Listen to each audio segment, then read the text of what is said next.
అందరికీ నమస్తే. Happy women's day to all the wonderful beautiful hard working women's in this world. ఉమెన్కి ఒక మంచి డే, ఒక డే మాకు కేటాయించినందుకు చాలా థ్యాంక్స్ ఫర్ ఎవ్రీ వన్.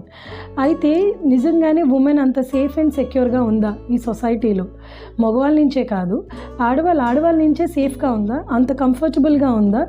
ఒక్కసారి క్వశ్చన్ చేసుకోవాలి మనమే. ఎందుకంటే now we all womens are working women's.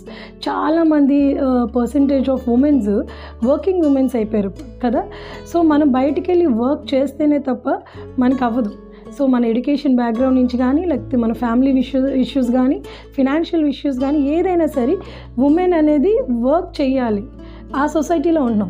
సరే, ప్రజెంట్ మనం వర్క్ చేస్తున్న సొసైటీలోని ఎక్కువగా మెన్తో పాటు ఉమెన్తో కూడా మనం వర్క్ చేస్తున్నాం, రైట్? సో మెన్ నుంచి మనం పక్కన పెడితే, ఇది ఉమెన్స్ డే కాబట్టి ఉమెన్ కోసం మాట్లాడదాం.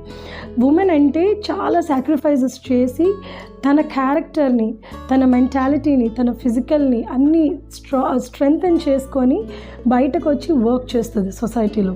అయితే ఇక్కడ పాయింట్ ఏంటంటే, నేను చెప్పాలనుకుంది, ఒక ఉమెన్ ఇంకొక ఉమెన్ దగ్గర అంత కంఫర్టబుల్గా ఉంటుందా? క్వశ్చన్ చేసుకోండి మీకు మీరే. ఎప్పుడు జెంట్స్ విషయాలే ఆలోచించకండి, ఒకసారి ఎలా కూడా ఆలోచించండి. నేను ఫర్ ఎగ్జాంపుల్ నేను చెప్తుంది ఏంటంటే, అత్తగారి దగ్గర కోడలు అంత సేఫ్గా ఉంటుందా? అంత కంఫర్టబుల్గా తల్లిగా భావించి ఉంటుందా?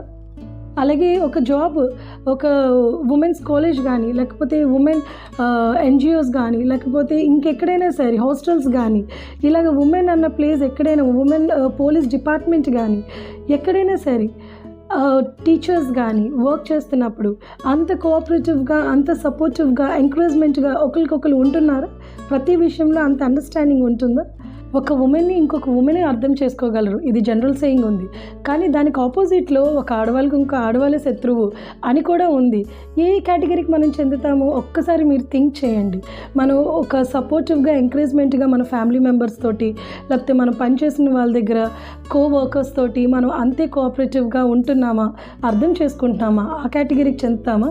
లేకపోతే ఏదో డిస్టర్బెన్సెస్ క్రియేట్ చేసి, జెలసీ మైండ్లో పెట్టుకొని, ఏదో సంథింగ్ డిస్టర్బ్డ్గా అయిపోయి వాళ్ళు డిస్టర్బ్ చేసి ఈ కేటగిరీకి చెందుతామా?